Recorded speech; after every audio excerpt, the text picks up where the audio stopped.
Bonsoir à tout le monde et bienvenue. Le ministre des Enseignements secondaires, le professeur Pauline Nalova-Lyonga, a ordonné la fermeture des activités des établissements clandestins pour l'année scolaire 2026-2027. Les écoles concernées sont accusées de ne pas avoir respecté les procédures légales relatives à leur création, leur ouverture ou encore leur extension. La fermeture de 105 établissements privés et clandestins à travers le pays pour préparer la rentrée scolaire 2026-2027 vise à assainir un secteur privé marqué par la prolifération de structures illégales. Le ministère a dressé une liste noire en raison de plusieurs manquements graves de la part des promoteurs. Défaut d'autorisation légale de création et d'ouverture, infrastructures insalubres et locaux inadaptés pour accueillir des élèves, hygiène déplorable et surcharge critique au sein des salles de classe, manque de qualification pédagogique du personnel enseignant sélectionné, non-respect des programmes officiels exigés par l'État, entre autres. Notons que la mesure épargne totalement les réseaux d'enseignement chrétien et islamique. Comment comprendre que chaque année, le problème d'établissements privés clandestins refait toujours surface malgré les fermetures? Comment ces établissements réussissent-ils ou alors réussissent-ils à réouvrir en dépit des mécanismes de contrôle mis sur pied par le ministère? Que peuvent les syndicats pour résoudre ce problème? Tentative de réponse avec Raoul Lemopi, secrétaire régional du syndicat national autonome des enseignants du secondaire. D'abord, le journal.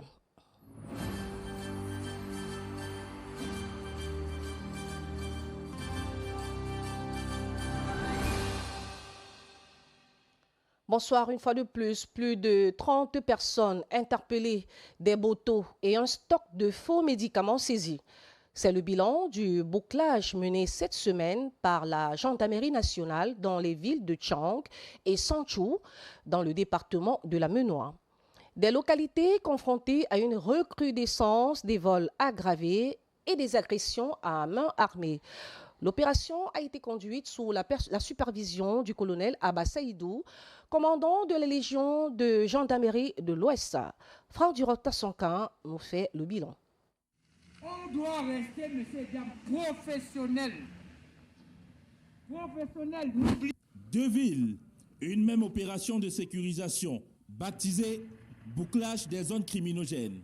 Cette descente des forces de défense et de sécurité visait à reprendre le contrôle des arrondissements de Sanchou et Tchang, identifiés comme sensibles. Nous, on est là. C'est dans l'intérêt de nos missions régaliennes, la sécurité des personnes et de leurs biens, et non rien contre les populations. Sous la conduite du colonel Abba Saïdou, commandant de la Légion de gendarmerie de l'Ouest, les éléments de la compagnie de Tchang et de la brigade de Sanchou ont quadrillé deux villes dès la tombée de la nuit jusqu'aux premières lueurs du jour. Des contrôles d'identité, des fouilles et des patrouilles ont été menées dans plusieurs quartiers réputés criminogènes. Les consignes étaient claires: occuper le terrain, dissuader les malfaiteurs et interpeller toute personne suspecte. Plus d'une soixantaine de motos dépourvues d'identité, dépourvues de pièces. Plus d'une trentaine, quarantaine, voire cinquantaine de personnels interpellés, défaut de cartes, entre autres. Nous avons une quantité considérable de médicaments d'origine douteuse. Pourquoi? Parce que sur le terrain, ouf de soulagement pour les populations. Elles disent retrouver un sentiment de sécurité. Vraiment, nous sommes vraiment ravis. Et si on pouvait faire ce genre de choses 4 fois par an, je pense qu'on serait dans la sécurité absolue dans Sanchou. Depuis plusieurs mois, le département de la Menoie fait face à une recrudescence des actes d'insécurité. Sa proximité avec les régions en crise constitue un défi sécuritaire supplémentaire. Et pour y faire face, les autorités entendent renforcer les opérations de bouclage dans ces zones. C'est dans une opération coup de poing qui a donc été menée dans ces deux villes, à Tchang et à Sanchou. Crise anglophone, les nouvelles ne sont pas bonnes. Une semaine de sang et de violence dans les régions anglophones du Cameroun. En 7 jours, plusieurs départements du nord-ouest et du sud-ouest ont été le théâtre de meurtres, d'enlèvements et d'attaques par incendie. Une nouvelle escalade de la crise qui ravive l'inquiétude des populations entre action des séparatistes armés et opération des forces de défense et de sécurité. Le point avec Fondrele Marquez.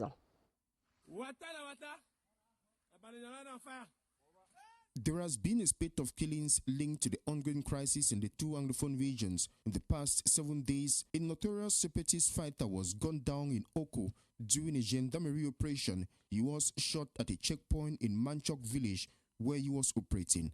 Still in Bui, consternation has gripped Kumbo after a decomposed body of a staff member of Shisong Hospital was found in the Melim neighborhood. In a separate incident in the same town, a butcher identified as Kenneth Kolaf was found dead after being missing for several days. Family members are accusing the military of killing him. In Goketunja division, a civilian was shot by a stray bullet in Babisi during a fierce gun battle between the military and separatist fighters in Mezam. Suspected separatists stormed a drinking spot in Malfonkwen, abducting 5 people and injuring 1. In another attack in Kwen, 3 persons were reportedly abducted by suspected separatist fighters. The attackers also set fire to a taxi and a motorbike. Residents say the separatists arrived on motorbikes and fired shots in the air, sending residents scampering for safety. In Balinyonga, a renowned businessman was also shot dead and his friend injured after suspected separatist fighters attacked them at a drinking spot near Tafong Square. The gunmen also set ablaze the Bali grandstand, which had recently been renovated. Another abduction was recorded along the Bafusam Bamenda Road. Reports say the kidnappers are demanding ransom for those in their custody. Finally, in Fako Division, a notorious separatist warlord identified as Tandu Lazarus, popularly known as General Sagat, was neutralized by the military. The military reported that the self-styled general was killed in an ambush while an accomplice was injured. Parlons de politique calendrier électoral. Le SDF exige la tenue des scrutins en 2027.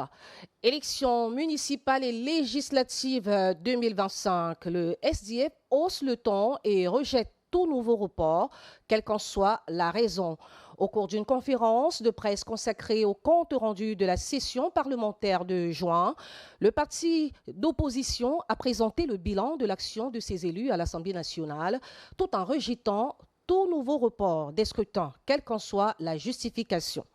Le SDF appelle également toutes les forces de l'opposition à faire front commun pour défendre le respect du calendrier électoral. Le point, c'est avec Sébastien Oyébé et Julien Bapongé. Après la session parlementaire de juin, le SDF passe à l'offensive.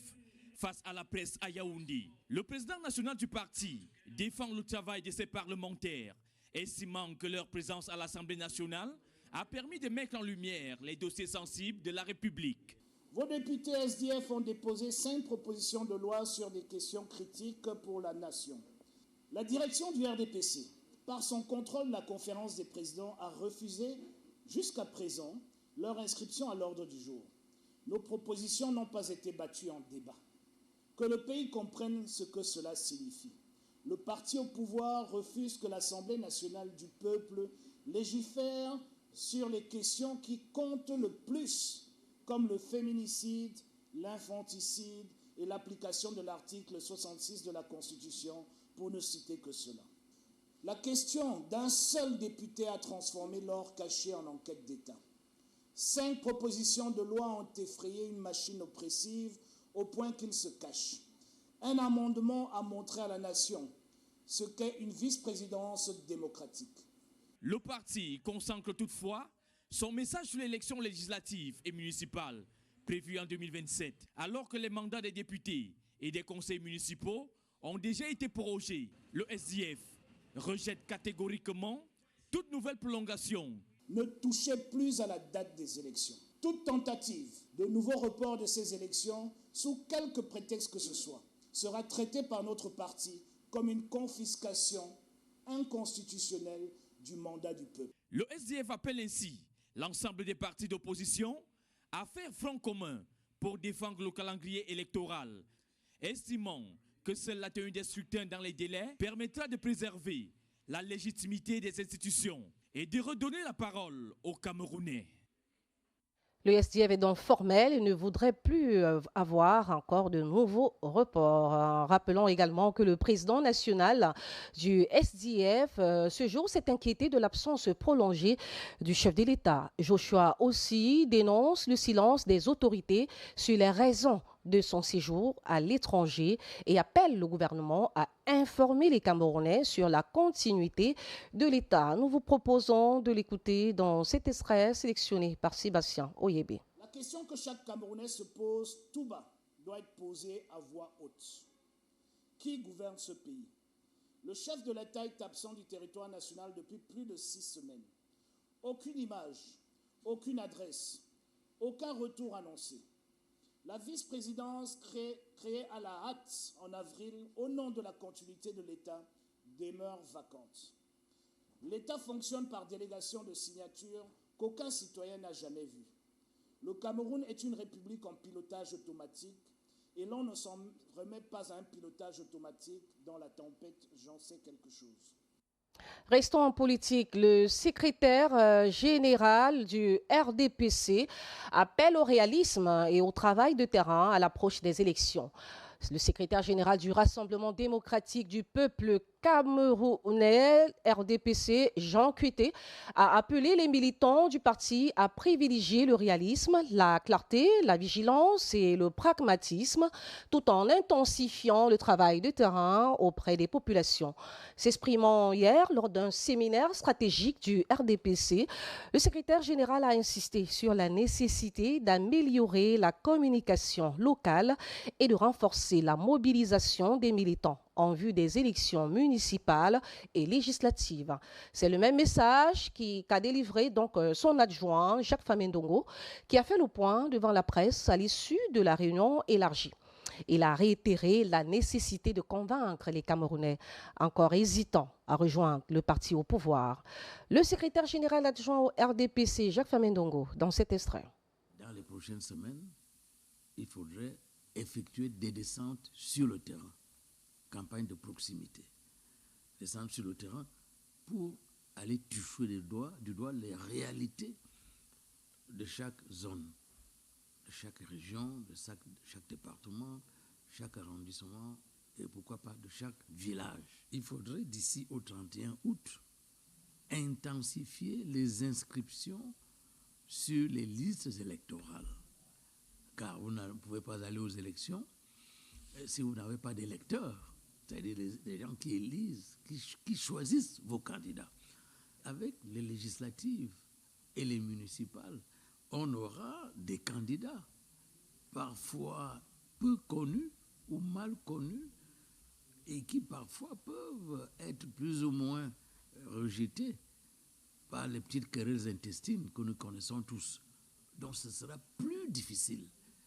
Il faudra vendre au plan du marketing politique. Il faudra vendre ces candidats. Il faudra vendre le programme du RDPC. Voilà, autre lieu, autre fait. Le guichet unique reprend du service.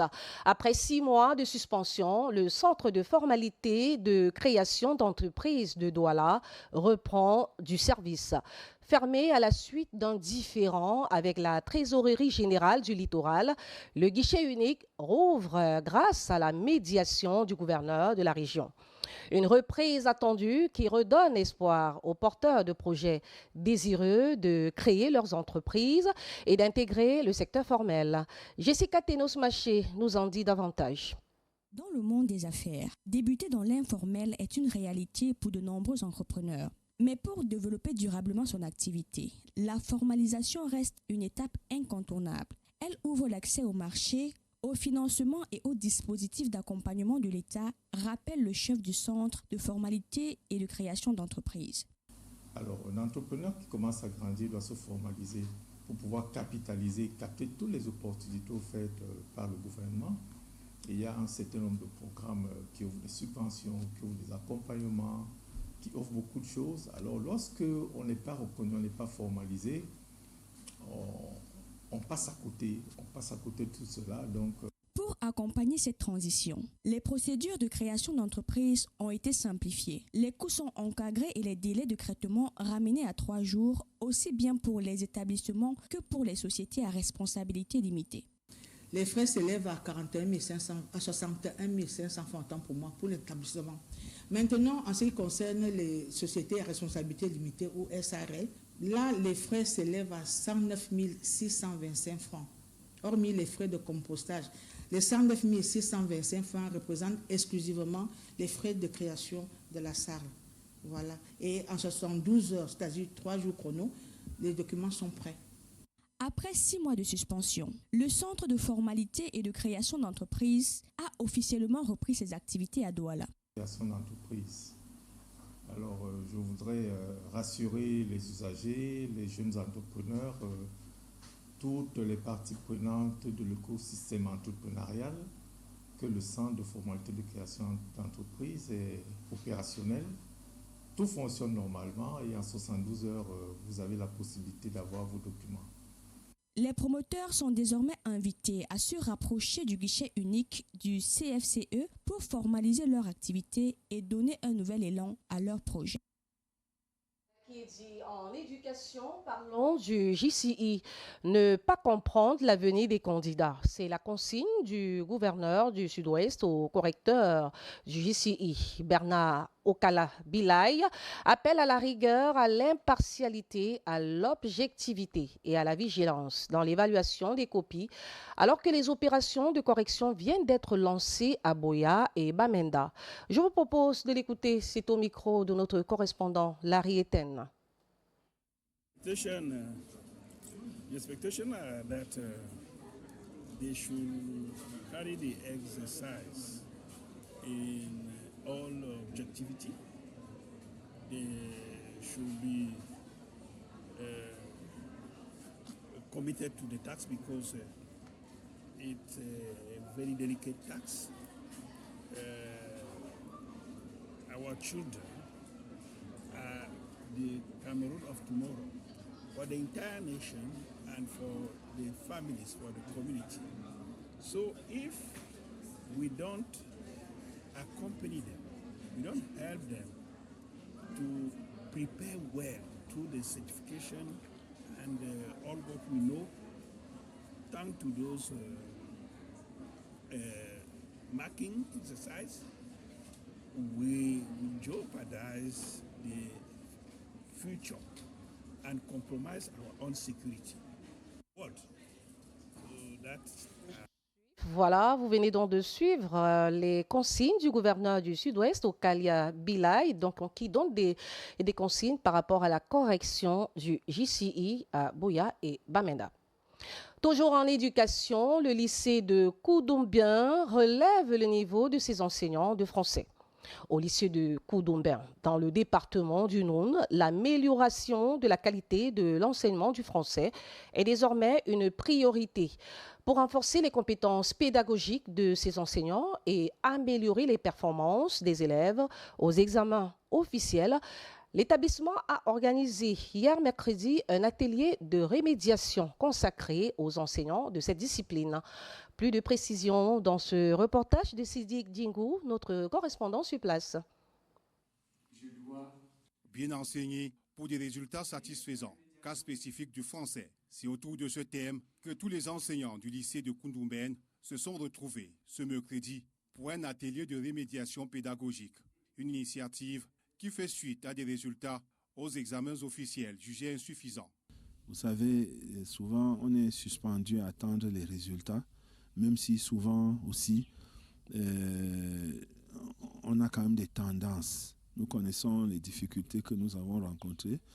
Nous sommes parfois conscients de nos propres faiblesses et des challenges qui sont les nôtres. Renforcer les pratiques pédagogiques, harmoniser les méthodes d'enseignement, c'est tout le sens de ces travaux. L'objectif reste clair, diagnostiquer, corriger et outillés pour faire mieux à la prochaine rentrée. Et nous sommes ici pour un atelier de remédiation. Il s'agit d'identifier quels ont été les problèmes et comment est-ce qu'on peut les résoudre pour de meilleurs résultats à l'avenir. Fiches de préparation, fiches de suivi pédagogique, évaluation, compte rendu et plan de remédiation ont été passés au crible. Un travail destiné à améliorer les apprentissages en classe et les performances des élèves. À la veille de la rentrée, c'est hautement stratégique. Il faut d'abord essayer d'assainir tout ce qui n'a pas marché. L'atelier bénéficie de l'accompagnement technique de l'inspection pédagogique régionale de français de l'Ouest, en collaboration avec la délégation départementale des enseignements secondaires du Noun. De renforcer les capacités, de relever l'engagement des enseignants de français, de recréer des conditions de travail favorables à la réussite. J'ai de recueillir les résultats de cet atelier pour en faire une large diffusion aux autres établissements, un partage d'expérience parce que nous avons une mission de coordination. Une réponse forte du lycée de Koundoumbène pour améliorer le niveau en français et viser des résultats plus satisfaisants lors des prochains examens. La compétence séquentielle en d'autres sous-compétences. Voilà, vacances sans sida, on en parle, mais sans père éducateur mobilisé. VIH-Sida, prudence pendant les vacances. Cette période de détente peut aussi exposer les jeunes à des comportements à risque, notamment aux infections sexuellement transmissibles, à la consommation d'alcool et de drogue. Pour renforcer la prévention, la campagne Vacances sans sida, rendue à sa 24e édition, entend former près de 1100 pères éducateurs chargés de sensibiliser leurs camarades. Le point avec Sébastien Oyébé. La baisse de la prévalence du VIH au Cameroun est encourageante. Elle est passée de 3,4 en 2017 à 2,6 en 2024-2025. Mais cette avancée ne doit pas entraîner un relâchement de la vigilance, notamment pendant les vacances scolaires. Chers jeunes, vous êtes les principaux acteurs de cette grande mobilisation nationale. À travers votre engagement, vous avez la responsabilité de promouvoir les comportements responsables, de sensibiliser vos camarades, de les encourager à se faire dépister et de faire de la prévention un véritable réflexe citoyen. Cette responsabilité est d'autant plus importante que les périodes de vacances exposent de nombreux jeunes à des comportements à risque, susceptibles de compromettre leur santé et leur avenir. Placé sous le thème « Vacances responsables, jeunesse sans sida », la 24e édition de la campagne Vacances sans sida élargit désormais son champ d'action au paludisme et à la tuberculose. Un père éducateur, pour commencer, n'est pas une personne qui sensibilise juste pendant la période des vacances ou la période de la campagne. Un père éducateur, c'est une personne qui, au-delà de la campagne, sensibilise parce que être un père éducateur, d'abord, c'est une formation qu'on reçoit et c'est une formation qu'on acquiert pour le restant de la vie. Donc, que ce soit pendant les vacances ou après, un père éducateur continue à sensibiliser. Cette année, on a ajouté la tuberculose et le paludisme comme maladie qu'il faut également sensibiliser. En 2026, la campagne ambitionne de former près de 1100 pères éducateurs, de toucher plus de 9 millions de personnes, de dépister jusqu'à 50 000 personnes. Une mobilisation pour faire de chaque jeune un acteur de sa propre santé.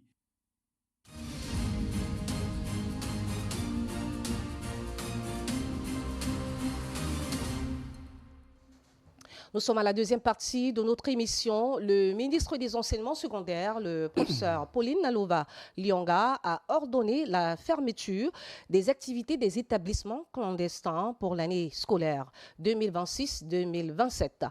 Plusieurs manquements graves de la part des promoteurs, défaut d'autorisation légale de création et d'ouverture, infrastructures insalubres et locaux inadaptés pour accueillir des élèves, hygiène déplorable et surcharge critique au sein des salles de classe, manque de qualification pédagogique du personnel enseignant sélectionné, non-respect des programmes officiels exigés par l'État, entre autres. Notons que la mesure épargne les réseaux d'enseignement chrétien et islamique. Enseignement secondaire, les établissements clandestins comme un serpent de mer. C'est notre thème ce soir. Pour en parler, nous avons sur le plateau de Grand Plateau Raoul Lemopi, secrétaire régional du syndicat national autonome des enseignants du secondaire. Bienvenue Raoul Lemopi et merci d'être là. Bonsoir Marinette, merci de l'honneur que vous me faites à me convier à votre réflexion. Voilà, on assiste quand même chaque année à la même situation, fermeture des établissements clandestins. Et chaque année, c'est presque la même chose. Alors, qu'est-ce qui ne va pas? Quelles sont les raisons de la persistance de cette clandestinité des établissements privés?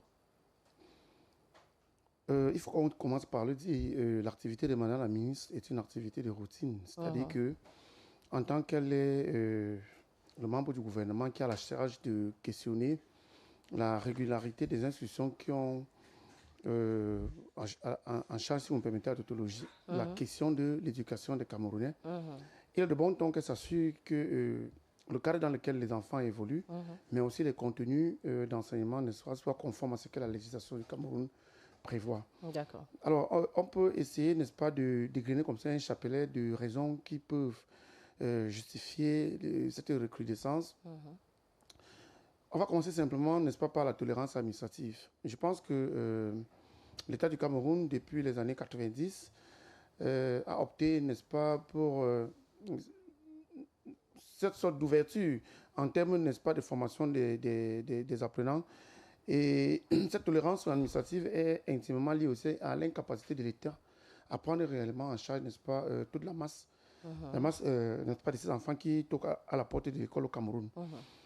Il faut voir aussi, à côté de cela, la délinquance de plusieurs fondateurs qui refusent de s'arrimer, n'est-ce pas, aux orientations voulues par l'État du Cameroun. Vous allez voir plusieurs, l'État, par exemple, n'autorise pas qu'on puisse créer les établissements scolaires dans des espaces où on loue les locaux. Mais vous allez voir, ils sont nombreux qui le font. Ils louent les locaux, ils essaient de faire des faux papiers pour démontrer que les locaux leur appartiennent. Et ce, n'est-ce pas, avec la complicité, n'est-ce pas, de ces propriétaires. Il y a aussi cet inconfort qu'on peut observer chez certains fondateurs qui pointent un doigt accusateur sur ceux qui ont la charge, n'est-ce pas, de valider leur dossier. Ils avancent les questions de corruption, qu'il faut, n'est-ce pas, débourser d'énormes sommes d'argent, bien même quand, n'est-ce pas, les documents requis, n'est-ce pas, se trouveraient dans leur entièreté. Moi, je vais, au-delà de cela, faire quand même remarquer que dans un État dans lequel la question de la formation fait partie des priorités de l'État, mais aussi et surtout fait partie, n'est-ce pas, des méga-crises qui secouent le Cameroun, on doit quand même reconnaître que à un moment donné, il faut réellement frapper du doigt sur la table parce que ce soit la tolérance administrative, qu'on avance le prétexte de la corruption, aussi, n'est-ce pas, de la forte liberté négative de certains fondateurs, c'est dans 10, 20, 30 ans qu'on va évaluer, n'est-ce pas, les dégâts que pose, n'est-ce pas, ce genre d'établissement sur la formation des enfants.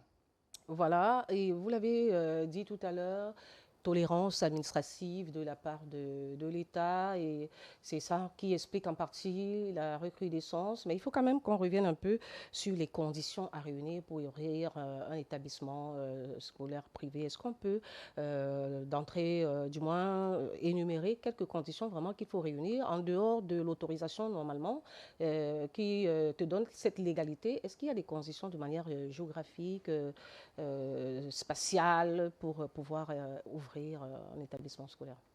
Alors, pour ouvrir un établissement scolaire, vous montez le projet, n'est-ce pas, de création de cet établissement que vous soumettez au service de la carte scolaire. C'est un service qui est clairement connu au niveau de la délégation régionale, bien sûr, avec le décret du président de la République qui a transféré certaines compétences au conseil régional. On implique désormais, n'est-ce pas, les services du conseil régional dans la définition, n'est-ce pas, de la carte scolaire de l'État. Donc, lorsque vous vous rapprochez de ces services compétents-là, on vous fournit un ensemble de documents qu'il faut, n'est-ce pas, réunir pour pouvoir bénéficier de l'autorisation de création. Parce qu'il faut faire la différence entre l'autorisation de création et l'autorisation d'ouverture. Au nombre de ces éléments, il y a la dimension qui a trait, n'est-ce pas, à la superficie. On invoque aujourd'hui entre 2000 et 3000 mètres carrés de superficie disponible, il faut renseigner, n'est-ce pas, sur la qualité de la personne qui porte le projet, parce que vous savez quand même qu'on ne peut pas permettre aux repris de justice ou bien aux personnes dont la moralité est douteuse de porter un projet qui concerne l'éducation. Il faudrait aussi que le lieu de localisation de cet établissement-là ne coïncide pas avec une sorte de floraison dans l'espace clairement déterminé. C'est-à-dire qu'on ne peut pas, par exemple, permettre à un individu, nous sommes ici là à Bonamoussa, Dissab, on a quand même dans l'environnement, peut-être là, je parle n'importe quoi, peut-être 5 ou 10 établissements qui font à peu près dans ce que le promoteur veut faire, et puis il vient faire la même chose. Vous voyez, il y aura comme un surplus, par exemple, d'offres qui parfois n'apportent pas de spécificités dans les éléments de formation. Mais à côté de ça aussi, il faut être en règle avec le fisc et tout ce qui va avec. Parce que vous savez quand même que même si on va dire que le domaine de l'école est un domaine porte sur le domaine social, il faudrait quand même qu'on se rende compte que ceux, par exemple, qui portent le dossier sont en harmonie, n'est-ce pas, avec les dispositions fiscales, par exemple, de l'État du Cameroun. Donc, il y a comme ça là, un ensemble. Et même aussi, les cycles scolaires, ou bien les niveaux, les séries, ou bien les filières que vous voulez, par exemple, mettre sur pied. Je prends un cas simple. Si, par exemple, vous voulez ouvrir une filière comme IH, si c'est dans le domaine de l'enseignement privé technique, il faudrait quand même qu'on ait de l'assurance, que vous disposez, par exemple, des ateliers. C'est la même chose. Du matériel adéquat. La mécanique auto. Et même des enseignants qui vont, n'est-ce pas, porter, n'est-ce pas, ces enseignements. Parce qu'on s'est quand même rendu compte aussi que plusieurs sont ceux qui continuent de penser que dans un contexte, n'est-ce pas, de marchandisation de la connaissance, qui entre véritablement en rupture ce qu'on appelle une démocratisation des savoirs. Plusieurs pensent que l'école étant une marchandise comme toutes les autres, on peut créer comme ça là, une école dans n'importe quel lieu, même insalubre, et puis on demande aux gens qui n'ont pas la possibilité d'inscrire leurs enfants dans des écoles à peu près qui reflètent le visage voulu par l'école. On se dit qu'il faut créer l'école et dans tous les cas, les parents vont venir inscrire leurs enfants là-bas. Je vais vous dire ce que j'ai eu observé dans un quartier comme Bois de Singe. Sans les citer. Moi, je me suis rendu compte que là-bas, véritablement, c'est le tout venant. Et vous savez que la municipalité de la ville de Douala et certaines communes déversent, n'est-ce pas, les produits des fosses septiques dans cette zone. Il y a plusieurs établissements qui sont nés dans, n'est-ce pas, les pourtours de cet espace-là. Ceci au vu, au su, n'est-ce pas, de l'administration. Je crois quand même que pour des questions, n'est-ce pas, d'honnêteté personnelle, vous pouvez, par exemple, conseiller des établissements scolaires, là où il y a des décharges. Dans des potoirs. Vous pouvez faire quand même des conseillers des établissements scolaires, là où il y a des poubelles. Et bien sûr, j'ai évoqué, n'est-ce pas, les questions de la corruption. Mais quand même, il faut aussi qu'on reconnaisse que parfois, les personnes qui ont en charge, n'est-ce pas, de conduire ce processus de création de ces établissements ne sont même pas informés de l'autorisation qu'on a donnée aux uns aux autres de venir construire. Certains ont dit qu'ils ont les bras longs de jour comme de nuit. Certains vont jusqu'à Yaoundé. Ils organisent, n'est-ce pas, toute leur forfaiture. Et vous êtes surpris de constater que l'établissement est construit. Lorsque vous essayez de savoir pourquoi l'établissement est construit là, on vous dit non, ce n'est pas votre problème. Pas votre problème. Oui. On va tout simplement rappeler à tous nos millions de téléspectateurs qui nous regardent que vous êtes bien à l'émission Le Grand Plateau et que ce soir, nous parlons des établissements clandestins. Effectivement, le ministre, justement, Nalova Lyonga, a donc ordonné la fermeture de 105 établissements cette année avant, justement, la rentrée scolaire 2026-2027. Et nous sommes en train d'échanger avec Raoul Lemopi, qui est donc secrétaire régional du syndicat national autonome des enseignants, voilà, je crois, du secondaire. Et nous sommes en train de relever ici les raisons de la persistance de ces établissements clandestins au Cameroun. Chaque année, on revient toujours à parler des établissements qui ne sont pas légalisés. Et vous l'avez tout souligné, il y a des quartiers qui sont vraiment ciblés, qui sont connus et reconnus, notamment, vous l'avez cité, on peut ne pas le citer, le Bois des Singes, voilà, le Bois des Singes, où certaines entreprises déversent leurs déchets et qui sont des endroits vraiment nocifs à la population, nocifs même à ces élèves qui sont installés donc à proximité de ces décharges et de déchets. Vous étiez en train de dire tout à l'heure que c'est parfois au vu et au su des personnes qui sont censées faire le contrôle. Oui, effectivement, parce que, on va le dire, on doit le dire à vos nombreux téléspectateurs, vous savez que la ministre des enseignements secondaires, sur la base, n'est-ce pas, des informations qui remontent des différentes délégations régionales, prend des dispositions. Elle rend public le nombre d'établissements d'enseignement secondaire qui devraient être fermés. Mais il faut reconnaître quand même que les délégués régionaux des enseignements secondaires n'ont pas, n'est-ce pas, le pouvoir d'aller fermer ces établissements scolaires. Il revient à l'administration territoriale d'aller les fermer. Et vous savez, dans la plupart des cas, lorsque les sous-préfets descendent sur les lieux pour fermer ces établissements scolaires dits clandestins, ils sont accompagnés, n'est-ce pas, par les forces de maintien de l'ordre. Il faut maintenant se poser la question, d'où vient-il que les établissements scolaires qui ont été fermés par l'autorité administrative se retrouvent en début de rentrée scolaire ouverts, et ce, n'est-ce pas, dans un silence presque effrayant des autorités qui ont eu à les fermer auparavant. Il faut quand même qu'on dise, qu'on soupçonne derrière, n'est-ce pas, cette délinquance administrative, la main, n'est-ce pas, de ces autorités administratives. Parce que je vais vous donner un exemple simple. Si vous prenez par exemple, nous sommes ici à Sable, si vous prenez par exemple une pancarte, vous écrivez sur cette pancarte, Paul Biya va partir. Je suis sûr que vous n'allez pas arriver, vous n'allez pas atteindre le rond-point Maïtu. Mais vous voyez un établissement scolaire qui a été fermé, qui a été déclaré, n'est-ce pas, illégal par Madame la ministre des enseignements secondaires et relayé par les délégués régionaux des enseignements secondaires, une fois fermé par les sous-préfets, se retrouve encore ouvert. Ça veut dire quand même qu'il y aurait comme une sorte de connivence entre les fondateurs de ces établissements dits clandestins et les autorités administratives. Et moi, je me dis, et je suis là-dessus, j'ai eu à échanger avec plusieurs délégués régionaux. Moi, je leur ai donné ma position simple dans ces affaires-là. Vous n'avez pas attrapé l'AVC lorsque certains gens recyclent, n'est-ce pas, la corruption, et puis, n'est-ce pas, une sorte de connivence avec les délinquants administratifs. Il faut qu'on le dise très bien. Si la ministre de l'enseignement secondaire, qui a l'autorité d'identifier et d'autoriser la fermeture de ces établissements, fait exactement ce qu'elle doit faire, il faudrait aussi qu'en aval, les autorités administratives aient la main dure, qu'on n'avance pas toujours le prétexte de la tolérance administrative. Parce que je vais vous donner un exemple simple. Prenons le cas des bois de singes. Il y a de cela 2 ans, les syndicats, n'est-ce pas, des enseignants ayant en commun les questions de l'école, ont fait un travail de terrain et ont porté les conclusions de leurs travaux chez la déléguée régionale des enseignements secondaires pour le littoral. Quelques semaines après, les établissements qui avaient été indexés, qui se retrouvaient dans la liste de Madame la ministre des enseignements secondaires, se sont retrouvés encore ouverts. Nous avons utilisé nos propres réseaux d'information pour chercher à comprendre pourquoi ces établissements qui étaient clandestins, n'est-ce pas, ont ouvert. On nous a fait comprendre qu'en majorité, ce sont les établissements qui dispensent les enseignements fortement du sous-système anglophone, et que bon nombre d'enfants se retrouvant là-bas sont les déplacés de la crise anglophone. Et pour ces raisons, si les établissements dits normaux, excusez-moi de peu, ne parviennent pas, n'est-ce pas, à absorber ce trop peu lié, n'est-ce pas, à ce que nous connaissons tous, on peut, n'est-ce pas, prêcher par une sorte de tolérance pour faire cela. Or, en vérité, la tolérance devrait être accompagnée par des mécanismes institutionnels de régularisation de ces établissements.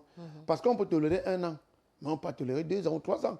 Surtout que ceux qui tolèrent ont la possibilité d'aider ces établissements-là à être en règle. Également, il faut le dire, l'État a ce devoir de réguler et surtout d'accompagner. Oui. Et c'est une situation quand même qui est très difficile parce qu'il y a beaucoup de déplacés internes qui viennent du sud-ouest, qui viennent du nord-ouest et qui résident à Douala.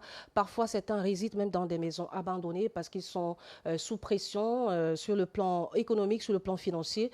Et quand ils réussissent à trouver un endroit où leurs enfants peuvent tant bien que mal poursuivre leurs études, ils n'hésitent pas, ils ne cherchent pas à regarder comment l'école est construite, comment sont les toilettes. Pourtant, ce sont des éléments qui devrait attirer l'attention des parents, c'est-à-dire aller dans un établissement, exiger une autorisation légale qui fait de cet établissement un établissement reconnu et capable de travailler en toute légalité. Il faudrait veiller sur la qualité des toilettes, la qualité de l'espace d'air de jeu, les salles de classe. Est-ce que c'est étouffé? Est-ce qu'il y a de la moisissure? Est-ce qu'il y a tellement de conditions que les parents devraient vraiment regarder pour s'assurer que leurs enfants vont fréquenter ou alors vont suivre des cours dans un environnement à peu près sain, parce qu'on ne peut pas vraiment parler de perfection.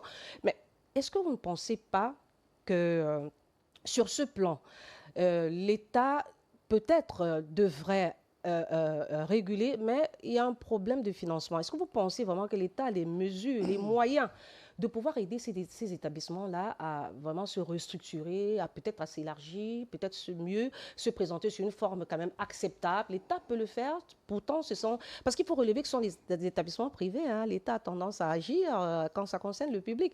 Et encore même, quand c'est le public, ça met aussi du temps, hein, pour qu'on voit des changements. Est-ce que vous ne pensez pas que quelque part, l'État quand même...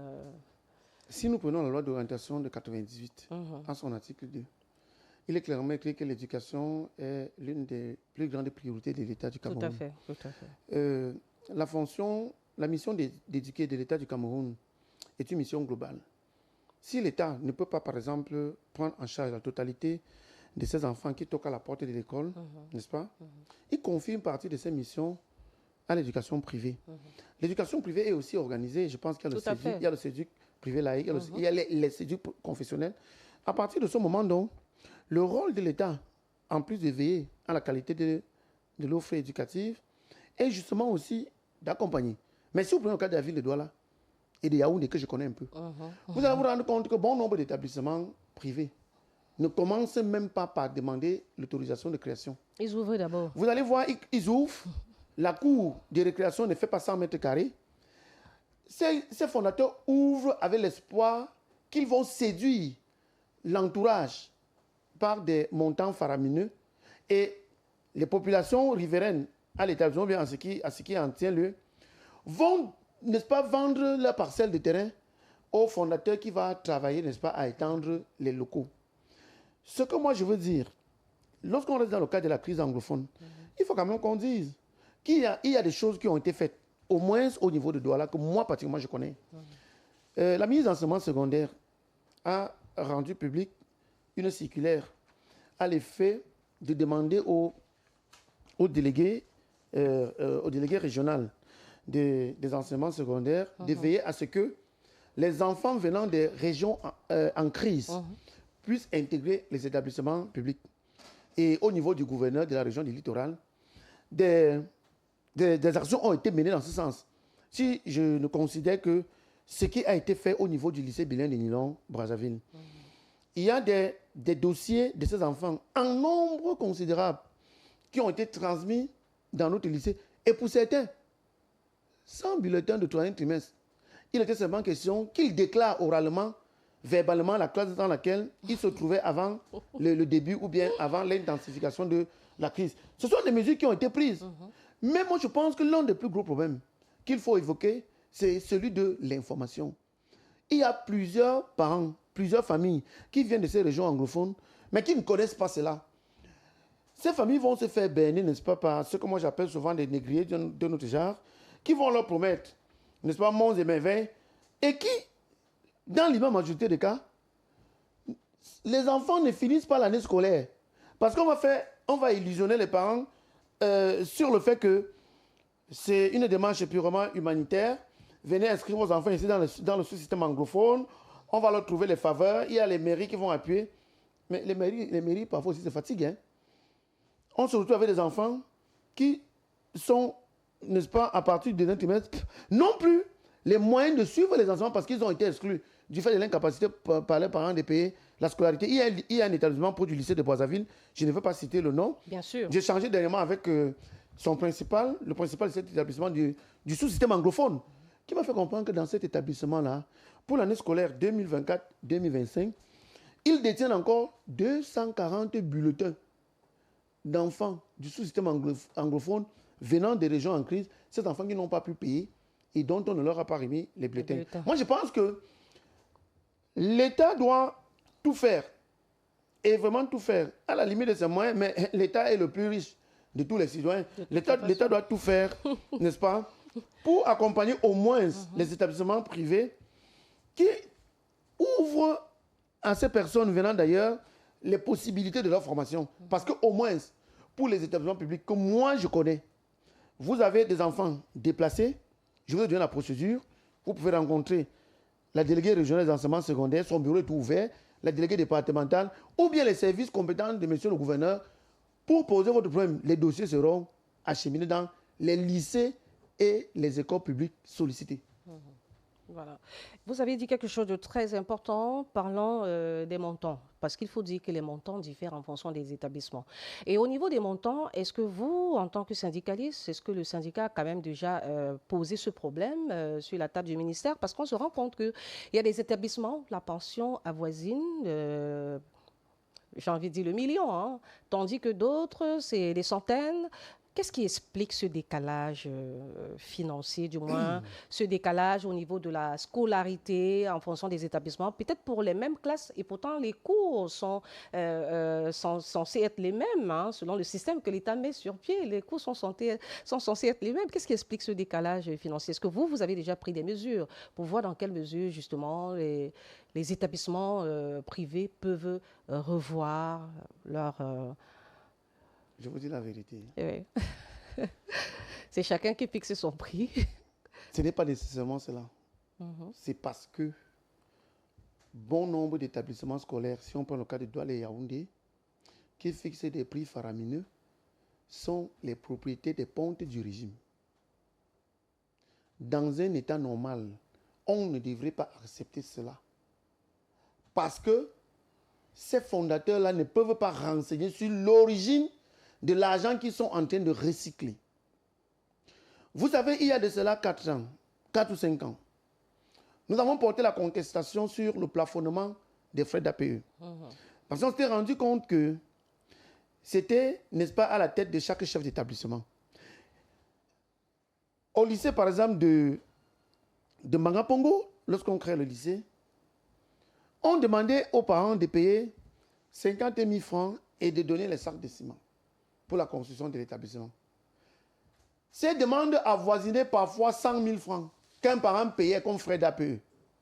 Dans plusieurs lycées à Douala et à Yaoundé, on avait les frais d'APE qui oscillaient entre 50, 70 et 15 000 francs. Lors du séance de travail de Madame la ministre de l'enseignement secondaire à Douala et notamment au lycée bilingue de Bepanda, elle a dit, c'en est trop.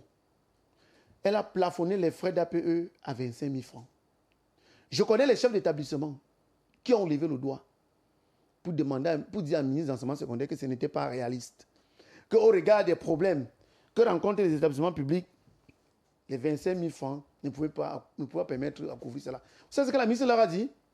Que les chefs d'établissement qui sont dans la salle, s'ils estiment qu'avec 25 000 francs, maxi, ils ne peuvent pas planifier sur 2, 3, 4, 5 ans les activités, les réalisations qu'ils vont faire, qu'ils lèvent le doigt. Et comme je remonte à Yaoundé, je les remplace. Tous les doigts ont été baissés. En fait, il y a derrière l'école aujourd'hui toute une industrie, n'est-ce pas, de l'argent. Il est quand même anormal, dans un pays où le SMIC est de 43 000, si j'ai bonne mémoire. Il faut le dire. Hein. Qu'on ait des établissements qui demandent aux parents de payer 600, 800, 1 million, 1 million d'euros au second cycle. Là où pour les mêmes enseignements, comme vous l'avez dit, on paye 7 500. Et que dans ces mêmes établissements-là, pour payer ces montants, on vous demande de donner une rame de papier. On vous demande 2 boîtes de craie, une boîte de couleur, de couleur et une boîte blanche, de couleur blanche. On vous demande de donner 10 rouleaux de papier hygiénique. On vous demande de donner une boîte de bics et de crayons. Au vu et au su de ceux qui sont chargés de réguler. En fait, le problème qu'on a aujourd'hui au Cameroun, c'est que ceux qui sont chargés de réguler, ce sont les mêmes qui disposent de ces établissements-là et ce sont les mêmes qui recyclent l'argent volé à l'effet, n'est-ce pas, de donner comme l'impression qu'ils forment les enfants. Moi, je suis professeur de philosophie. La philosophie que moi j'enseigne au lycée bilingue Nilon Brazzaville, C'est des contenus institués par l'État. L'enseignant qui dispense les mêmes enseignants, j'ai dit n'importe quoi, que ce soit à Duval, que ce soit à Laval, que ce soit à Liberman, ne peut pas dire autre chose que ce que j'ai dit dans mes classes. C'est le même programme. À partir de ce moment, j'exhorte, et je parle au nom des autres syndicalistes qui ont en commun les questions de l'école. J'exhorte Madame la ministre de l'Enseignement secondaire de faire pour les établissements scolaires ce qu'elle a fait pour l'APE. Il faut qu'on arrive à un niveau où on plafonne les frais de scolarité au Cameroun. Si l'État, par exemple, a estimé qu'avec 7500 francs, je peux former un enfant au premier cycle, et avec 10 000 francs, je peux former un enfant au second cycle, dans l'enseignement général, d'où vient-il que certains établissements multiplient cela par 20, par 30, par 40 et parfois par 1000? Moi, je suis de ceux qui pensent que, même quand on parlait de l'APE, parce que certains qui nous regardent vont dire non, dans les lycées à l'APE, je suis de ceux qui pensent qu'il faut supprimer l'APE et relever les frais de scolarité. Parce qu'une chose aussi est vraie, à l'état actuel, les 7500 francs que l'État demande ne suffisent plus pour former ses enfants. Les 25 000 qu'on paye, l'État peut dire que bon, pour le premier cycle, la pension c'est 25 000 et pour le second cycle, la pension c'est 35 000 francs et on supprime, on laisse au moins les parents tranquilles. Parce qu'il y a certains lycées dans la ville de Douala, vous allez voir, comme la ministre a plafonné tout à 25 000, ils disaient bien, oui, APE 25 000, mais à côté de ça, frais de construction 10 000. Vous voyez? Or, la ministre a dit, le parent qui paye les 25 000 francs ne paye plus rien. Ça, c'est un exemple. Il ne faut pas que nos téléspectateurs, je crois, c'est un exemple que vous prenez. Mais c'est la réalité. Ce n'est pas un exemple, c'est la réalité. C'est-à-dire qu'il y a des établissements qui prennent, en plus de 25 000 francs, les frais de ceci, les frais de cela, les frais de construction de la barrière, les frais de construction des salles de classe, les frais pour planter les arbres, tout cela. Et les gens qui prennent près de 10 000 francs. Ça veut donc dire que ce sont des gens qui bottent en touche les directives de Madame la ministre de l'Enseignement secondaire, surtout que le fait de plafonner intègre la volonté du président de la République à lutter contre la vie chère. Parce que les parents aussi dépensent énormément pour financer l'école de leurs enfants. Il y a des études qui ont été faites, n'est-ce pas, par l'Institut national de la statistique, qui a établi qu'au Cameroun, n'est-ce pas, les familles, certaines familles dépensent entre 2 tiers de leurs revenus pour le financement de leur école. Maintenant, quid par exemple du loyer, de la nutrition de ces enfants et de la santé, tout ce que nous voyons. Donc, on se dit quand même que c'est énorme.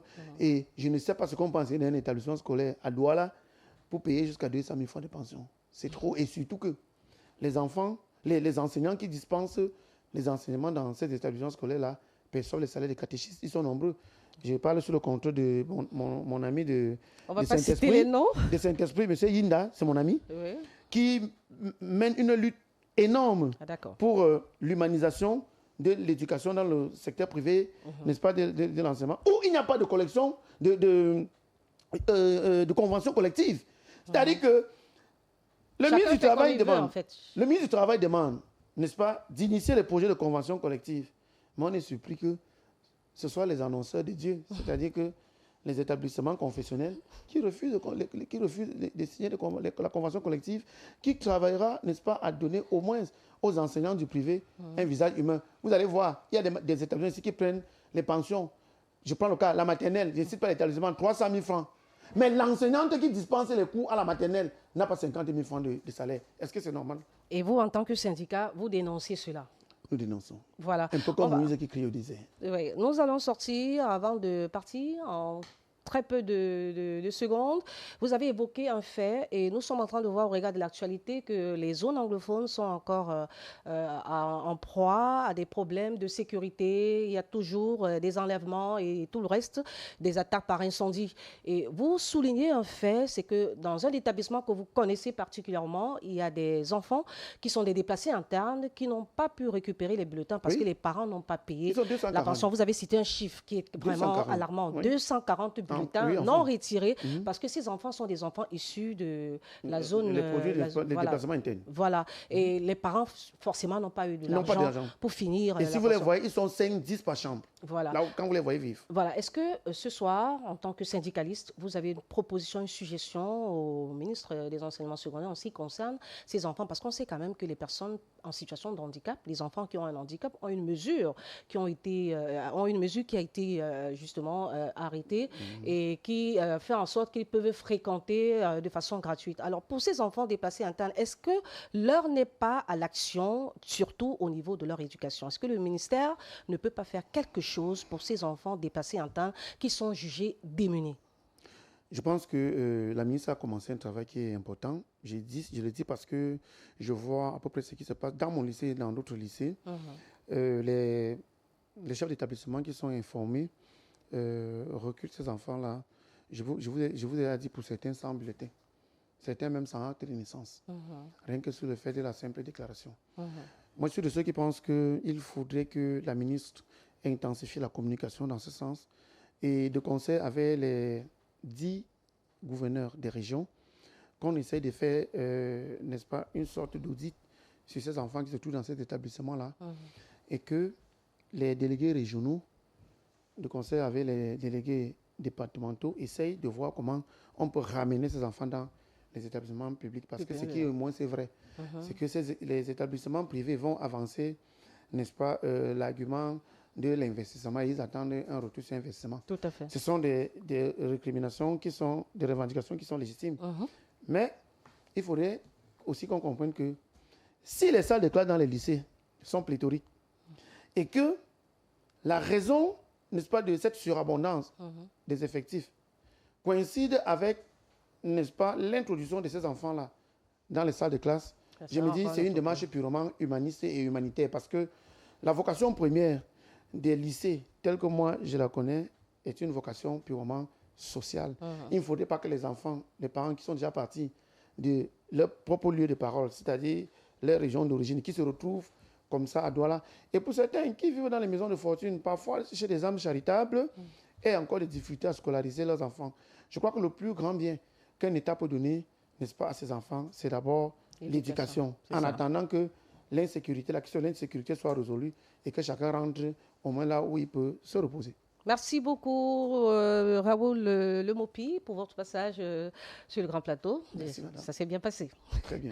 Merci également à vous, chers téléspectateurs, d'avoir suivi dans le Grand Plateau. Nous parlions aujourd'hui des établissements clandestins qui ont donc été, du moins, dont la fermeture est annoncée pour l'année scolaire 2026-2027. Je pense que vous pouvez tout simplement revoir les productions, les extraits et surtout les avis de nos invités à travers notre plateforme digitale, sur Balafon Télévision, sur nos pages dans les réseaux sociaux. On se retrouve demain pour la dernière justement actualité de la semaine sur Balafon Télévision. Merci pour votre fidélité.